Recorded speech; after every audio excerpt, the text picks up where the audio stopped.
अगर जवाब दे देंगे तो मैं इसी वक्त मुस्लिम धर्म कबूल कर लूंगा।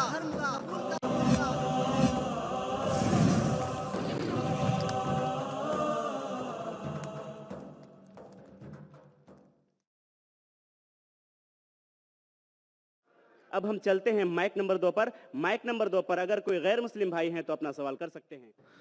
सर मैं कहना चाहता हूँ कि जो वर्दी पहनते हैं वही क्या देशभक्त होते हैं। मेरा कहना आप समझ रहे हैं।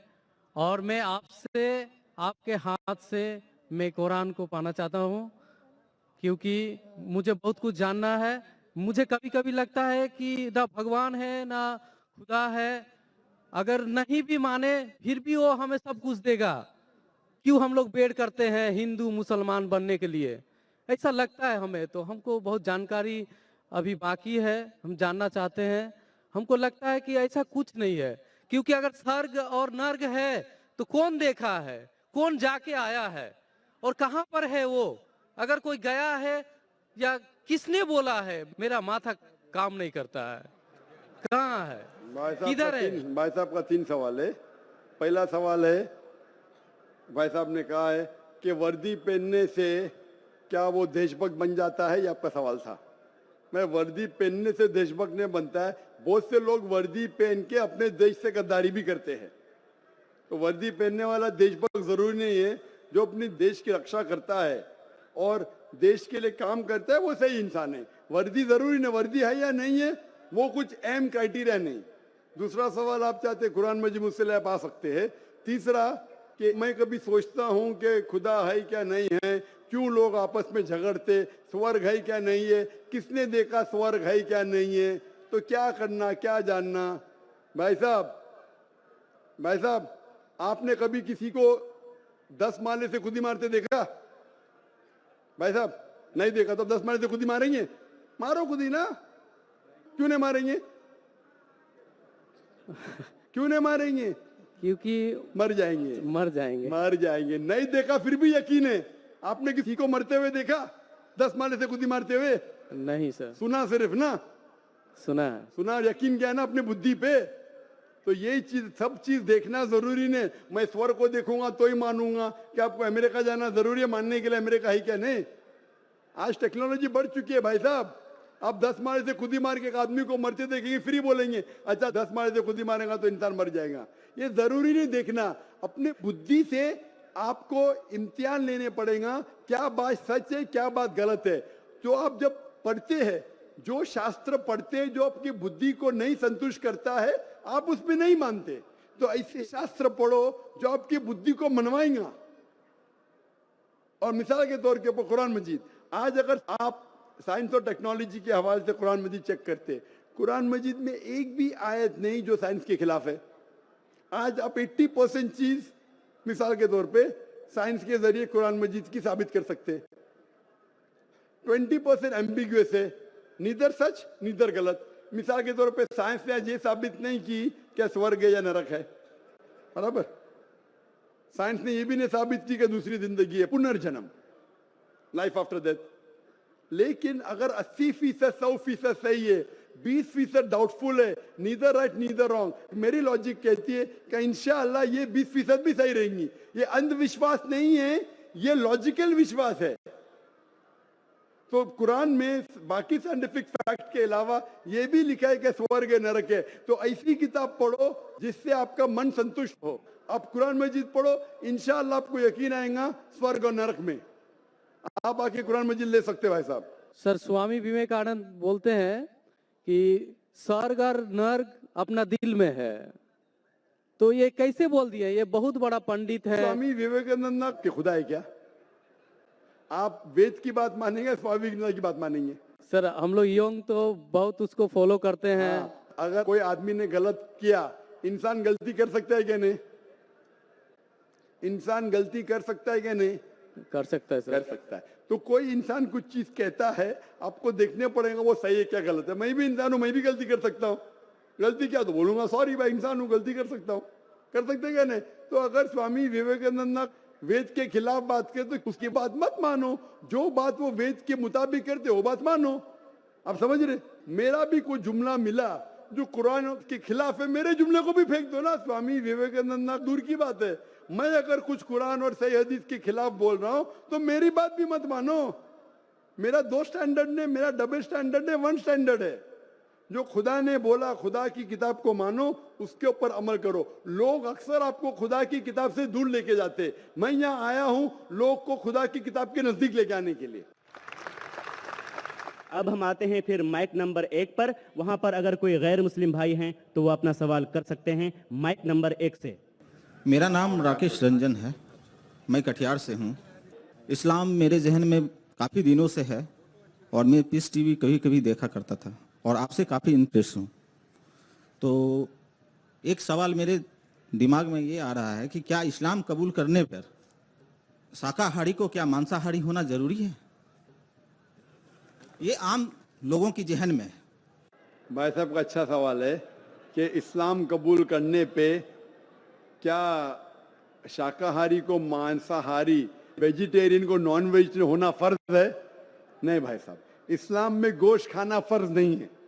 इस्लाम में एक इंसान अच्छा मुसलमान रह सकता है 100% शाकाहारी बनने के बाद भी, इस्लाम में फर्ज नहीं है। तो मैं ताहे दिल से इस्लाम को कबूल करना चाहता हूँ माशाल्लाह, और खुदा की पनाहों में जीना चाहता हूँ। माशाल्लाह। आप मानते हैं कि खुदा एक है? जी हाँ। आप मानते हैं कि बुत परस्ती गलत है? गलत है, मूर्ति पूजा गलत है? एकदम गलत है। आप मानते हैं कि मोहम्मद सल्लल्लाहु अलैहि वसल्लम आखिरी पैगंबर है? जी हाँ। माशाल्लाह। आपको कोई भी जबरदस्ती करे इस्लाम कबूल करने के लिए? जी नहीं, कोई जबरदस्ती नहीं, मैं अकेला हूँ। आप अपने मन से करना चाहते हैं? जी हाँ। आपको कोई भी जबरदस्ती नहीं कर रहा कोई है? जबरदस्ती नहीं। कोई भी रिश्वत नहीं दे रहा है? रिश्वत किस चीज क्या देगा? पूछ रहा हूँ क्योंकि जी नहीं। एक बार ऐसा हुआ था पूना के अंदर, माशाल्लाह 19 लोग ने माशाल्लाह इस्लाम कबूल किया। तो पुलिस जाके पूछी तो डॉक्टर साहब ने कितने डॉलर्स दिए आपको? तो इसीलिए मैं सब लोग के सामने, पुलिस के सामने ही पूछ रहा हूँ। तो हक की बात के लिए डर क्या? तो आप अपने दिल से करना चाहते हैं। और गोश्त खाना इस्लाम में फर्ज नहीं है, फराइज बहुत कम है। इस्लाम में फराइज और हराम बहुत कम है। लोग समझते बहुत चीज फर्ज है। और एक किताब है क्या, 70 मेजर सिन, बड़े गुनाह 70। तो ये 70 चीज में 70 जो मेन फर्ज और हराम लिखा है उसके अंदर, कुल मिला के और हुई है, लेकिन मेन ये है। तो इसके अंदर कहीं भी नहीं लिखा है कि गोश्त खाना फर्ज है। लोग को ये गलत फहमी है कि मुसलमान को गोश्त खाना ही चाहिए। हाँ, इजाजत है, इजाजत वेद में भी है, इजाजत कुरान में भी है। अगर आपको टेस्टी लगता है खाओ, नहीं टेस्टी लगता मत खाओ। आपको अगर पसंद नहीं आता मत खाओ। तो आप अपने खुश आवाज से इस्लाम कबूल करना चाहते हैं? जी हाँ। तो इंशाल्लाह मैं अरबी में कहूँगा और आप उसे दोहराइए। अशहदु असदु अल्लाह अल्लाह इलाहा इलाहा इल्लल्लाह इल्लल्लाह व अशहदु वसदु अन्ना अन्ना मुहम्मदन मोहम्मदन अब्दुहु अब्दुहु व रसूलुहु। वसलु। मैं शहादत देता हूँ मैं शहादत देता हूँ कि अल्लाह के अलावा कोई माबूद नहीं और मोहम्मद सल्लल्लाहु अलैहि वसल्लम उसके पैगंबर और बंदे हैं। माशाल्लाह, आप मुस्लिम हो चुके और आप जिंदगी भर अगर शाकाहारी भी रहेंगे तो कोई हर्ज नहीं है। Thank you. गोश्त खाना फर्ज नहीं है। और अल्हम्दुलिल्लाह आप कुरान मजीद का तर्जुमा पढ़िए। और मैं ऑर्गेनाइज से दरख्वास्त करूंगा कि जितने भी गैर मुसलमान जो इस्लाम कबूल कर रहे और नहीं भी कबूल कर रहे, सब लोग को हो सके तो इंशाअल्लाह तर्जुमा दीजिए कुरान मजीद का और उनको पढ़ने दीजिए। और इंशाअल्लाह मैं दुआ करूंगा अल्लाह सुब्हानहू व तआला से कि आपको और हिदायत दे और इस दुनिया और आखिरत में सबसे बेहतरीन जिंदगी दे। धन्यवाद। आईन जवां मर्दां हक गोई व बेबाकी, आईन जवां मर्दां हक गोई व बेबाकी, अल्लाह के शेरों को आती नहीं रूबाही।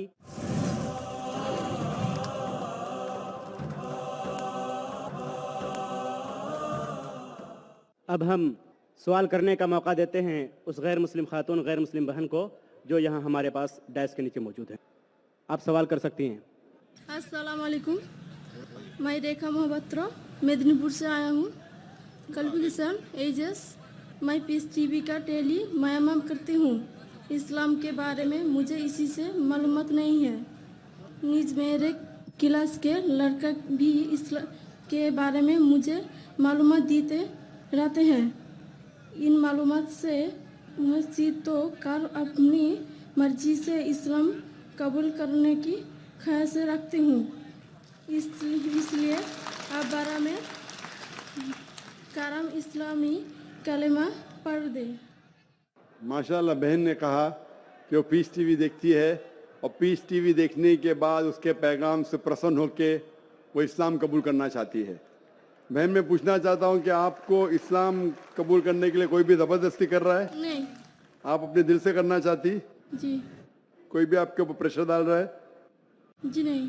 कोई भी पैसा दे रहा है आपको? नहीं। माशाल्लाह, आप दिल से करना चाहती? हाँ। आप मानते हैं कि खुदा एक है? हाँ। भगवान एक है, मानते हैं आप? जी। आप मानते हैं कि मूर्ति पूजा गलत है? जी। आप मानते हैं कि मोहम्मद सल्लल्लाहु अलैहि वसल्लम आखिरी पैगंबर है? जी। आप मानते हैं? आप अपने दिल से कबूल करना चाहती? जी। कोई भी आपको जबरदस्ती नहीं लेके आए, क्योंकि इस देश में और इस्लाम धर्म में भी किसी को जबरदस्ती इस्लाम कबूल कराना हराम है। इस देश में भी किसी को भी एक धर्म से दूसरे धर्म में जबरदस्ती करना हराम है और इस्लाम में भी हराम है। लेकिन अगर कोई दिल से चाहता है तो इस देश में कोई भी आपको रोक नहीं सकता। इस देश में अगर कोई दिल से अपने मजहब को तब्दील करना चाहता है और वो मजहब से प्रसन्न है तो कोई भी उसे रोक नहीं सकता है। उसी तरीके से अगर कोई इस्लाम में आना चाहता है तो हम भी उसे रोक नहीं सकते। इंशाल्लाह मैं अरबी में कहूँगा और आप उसे दोहराइए। अशहदु अशहदु अल्लाह अल्लाह इलाहा इलाहा इल्लल्लाह इल्लल्लाह व अशहदु अशहदु अन्ना अन्ना मुहम्मदन मोहम्मदुन अब्दुहु अब्दुहु व रसूलुहु। रसूलुहु। मैं शहादत देती हूँ मैं शहादत देती हूँ कि अल्लाह के अलावा अल्लाह के अलावा कोई माबूद नहीं कोई ममत नहीं और मोहम्मद मोहम्मद सल्लल्लाहु अलैहि वसल्लम वसल्लम उसके पैगंबर पैगंबर और बंदे हैं। माशाल्लाह मुसलमान हो चुकी है और अल्हम्दुलिल्लाह मैं अल्लाह सुब्हानहू व तआला से दुआ करूँगा कि इंशाअल्लाह आपको इस ज़िंदगी और आखिरत में भी इंशाअल्लाह सबसे बेहतरीन ज़िंदगी दे। और इंशाअल्लाह ये अच्छा है कि अमन का पैगाम जो पीस टीवी से फैल रहा है, लोग अमन के करीब आ रहे हैं।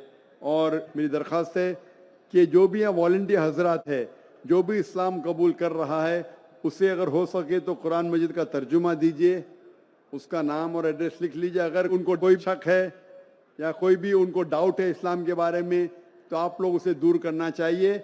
और कभी भी कोई गैर मुस्लिम अगर इस्लाम मजहब में आता है तो आपका फ़र्ज होता है कि आप अपने घर के दरवाजे खुले रखिए एंड ओपन आर्म से इंशाल्लाह ये लोगों को वेलकम कीजिए। माशाल्लाह मैं शुक्रगुजार हूँ आपका बहन और मैं उम्मीद रखता हूँ कि आप ये पैगाम को आगे पहुँचाएंगे। और मेरा एक अच्छा नाम रख दे। मुस्लिम नाम, बहन का कहना है कि एक अच्छा मुस्लिम नाम। बहन मैं जो इस वक्त सोच सकता हूँ, आप अपने आप को आयशा कह सकती है। आयशा आयशा मोहम्मद सल्लल्लाहु अलैहि वसल्लम की अहलिया का नाम था, बेगम का नाम था। रज़ियल्लाहु अन्हा। अस्सलाम वालेकुम। फूल की पत्ती से कट सकता है हीरे का जिगर, फूल की पत्ती से कट सकता है हीरे का जिगर, मर्द नादां पर कलामे नर्म नाजुक बेअसर। अगला सवाल माइक नंबर 3 से, अगर वहां पर कोई गैर मुस्लिम भाई मौजूद हैं। माइक नंबर 3 से। मेरा नाम राहुल गुप्ता है। मेरा सवाल, कुरान के दूसरे नंबर सूरा बकरा में कहा गया है यही वही किताब है जिसमें कोई गलत नहीं है। मेरा प्रश्न है यही किताब जो कौन कौन गलत नहीं है? भाई साहब ने कहा कि कुरान मजीद में सूरा बकरा सूरा 2 में लिखा है। वो क्या कहना चाहते मैं दोहराता हूँ। वो सूरा बकरा सूरा नंबर 2 आयत नंबर 1-2 का हवाला दे रहे, अलिफ लाम मीम ज़ालिकल किताब ला रैब फीह हुदल लिल मुत्तकीन। मतलब ये किताब वो है जो हिदायत बिना डाउट बिना शक है वो लोगों के लिए जो तकवे वाले हैं। कुरान मजीद में लिखा है कि ये किताब वही किताब है जिसके अंदर बिना शक हिदायत है तकवे वाले लोगों के लिए। मीन जो अल्लाह से डरते हैं, जो तकवा रखते हैं, ये किताब बेशक उनके लिए हिदायत की किताब है। ये मानिए सूरह बकरा सूरा नंबर 2 आयत नंबर 1 और 2। अब हम चलते हैं माइक नंबर 1 पर। वहां पर अगर कोई गैर मुस्लिम भाई मौजूद हैं तो अपना सवाल कर सकते हैं। हेलो सर, मेरा नाम विवेकानंद दास है। मैं बीकॉम का एक स्टूडेंट हूँ। मेरा क्वेश्चन है सर कि मैं एक हिंदू का लड़का हूँ, अगर मैं मुसलमान की लड़की से शादी करूँ तो क्या वो स्वर्ग की हकदार हो सकती है या मैं जन्नत का हकदार हो सकता हूँ? भाई साहब ने वही सवाल पूछा जो एक बहन ने पूछी थी, क्या आप हिंदू है और एक मुसलमान से शादी करते, क्या वो स्वर्ग का हकदार हो सकती है, क्या मैं हो सकता हूँ? मैंने कहा गाड़ी चलने के लिए चारों पहिए यकसा होना चाहिए। कुरान के हिसाब से अगर कोई गैर मुस्लिम से शादी करते वो किसी को इजाज़त नहीं, ना मुस्लिम मर्द को इजाज़त है कि मुश्रिक लड़की से शादी करे, ना मुस्लिम औरत को इजाज़त है मुश्रिक मर्द से शादी करे। ये अलाउड नहीं है और ये गलत है और ये हराम है। लेकिन सर ऐसा हमारे यहाँ हो चुका है एक बार। तो गलत है वो, तो उसके अंदर से वो सही रास्ते पे यकसानियत देखो क्या है, उसके करीब आ जाओ। जो हिंदू और इस्लाम में यकसानियत क्या है, खुदा एक है, मूर्ति पूजा नहीं है और ये मानो कि मोहम्मद सल्लल्लाहु अलैहि वसल्लम आखिरी पैगंबर है। यकसानियत के ऊपर आओ तो इंशाल्लाह दोनों स्वर्ग में जाएंगे। Thank you sir. ये आखिरी राउंड चल रहा है। अब हम बहुत ही जल्दी में चलते हैं माइक नंबर 3 पर अगर कोई गैर मुस्लिम भाई मौजूद हैं। सर मेरा नाम सुरेश है, पूर्णिया जिला का चिमनीवार का रहने वाला हूँ। मेरा सवाल है सर, अगर मम्मी पापा अपने ज़मीन जायदाद से हमें बेदखल करते हैं तो हमें उन पर कोई दबाव डालना चाहिए कि नहीं, उस पर मेरा भी हक बनता है या और कुछ? फिर भाई साहब आपका सवाल है कि अगर आपके मम्मी पापा आपको जायदाद से बेदखल करते हैं तो वो सही है क्या? सही है, और उस पर हम उनके ऊपर अब कोई दबाव डाल सकते हैं कि बेदखल नहीं? क्यों करे? कुछ आपने गलती की? नहीं, गलती नहीं सर, ऐसा भी होता है, गलती भी होते हैं और नहीं भी होते हैं। मैं पूछना चाहता हूँ क्यों आपके वालिद वालदा आपको अपने जायदाद से बेदखल करना चाहते हैं? सर जैसे कि मैंने मतलब कोई गलती किए हुए हो या मतलब क्या गलती जानना चाहिए ना। कुछ गलती की सजा है, कुछ गलती की सजा नहीं है। जब तक आप गलती नहीं बोले, अच्छा मुझे गलती के लिए किसने सजाए मौत दी, अरे क्या गलती की है? आप गलती नहीं बोले तो बोलूं कैसा मैं सही या गलत? तो हर गलती की अलग सजा होती है। जब तक आप गलती मुझसे नहीं बोलेंगे मैं जवाब नहीं दे सकूंगा। सर मम्मी पापा का कोई बात बोले और मैं उनसे इनकार कर दिया हूँ। आमतौर पे अम्मी चाचा की छोटी मोटी बात नहीं माने तो वो आपको अपनी जायदाद से बेदखल नहीं करना चाहिए। अगला सवाल माइक नंबर 1 से, अगर वहां पर कोई गैर मुस्लिम भाई मौजूद हैं। माइक नंबर 1 से। I am Vijay Bhutra and I am in the profession of making resins, which is very similar to yours. We make chemicals which bonds certain plywood. So मैं भी जोड़ने का ही काम करता हूँ जो आप by way of your spiritual. I had been to airport, we received you. I had been here yesterday. I was today again in your conference, and I am here right from beginning. During the entire session, what conclusion I have arrived from your lectures about 3 things. You have told Murti Puja is not acceptable. That is what I gathered from your. It is not acceptable even in the Vedas. You have quoted certain rituals, certain this one. तो मैंने वहाँ की कुछ श्लोकें आपने पढ़ी. Let me tell you, I am not aware of the Vedas and Upanishads. I am aware of little bit of Bhagavad Gita, which we take it priority even if much more weightage than the Vedas and Upanishads. Then you have told yesterday that other than Quran, please excuse me, I am not underestimating Holy Quran. Not at all, my intention is not at all there. But you have told Keval Quran, He, you have added the word yesterday, He is the law of today which can rectify the people today. You have undermined the entire others, not even Bible, even Gita, everything. Nothing is relevant today, only Quran is relevant. I am coming to sir. Please excuse me, you'll have to give me some time. Because I personally would like to meet you also. And then third, you have touched all 3 days, Kalki Puran, which you have told ki Paigambar is the last avatar. There will not be any avatar. For that also, you have given illustration from Vedas. Now let me tell you, sir. नहीं ऐसा है sir, मैं कर देता हूँ sir. 10 बज चुके हैं फिर भी मैंने मौका दिया। अगर आप ज्यादा करेंगे हमको यहाँ लॉ का इख्तियार रखना चाहिए नहीं? टाइम खत्म, इतना लंबा वक्त था आपको माइक्रोफोन आने के लिए, आप नहीं आया। 10 बजने के बाद आप खड़े होते और इतना लंबा सवाल पूछते, मैं जवाब देने को तैयार हूं। अगर पुलिस इजाजत देती मैं देता हूँ। कोई बात नहीं, let my question be incomplete and let the answer be not But why are there. you coming so late? I'm sorry for this. See, my friend Complete did come. complete your question. Complete your third question. No, if you permit, if you everything but he's saying, no problem. बहुत बहुत शुक्रिया। अब हम doctor साहब की खिदमत में यह शेर पढ़कर इस मजलिस के सवाल जवाब का सिलसिला ख़त्म करते हैं कि निगह बुलंद सुखन दिल नवाज जहाँ पुरसोज, यही है रख्त सफ़र मीरे कारवां के लिए। लेकिन इस मजलिस कल इंशाअल्लाह आप भाई साहब पहला सवाल जवाब दूंगा आपको कल। First question you ask. Yes. First question inshallah. Thank you. I want to reply to you in Thank you. public.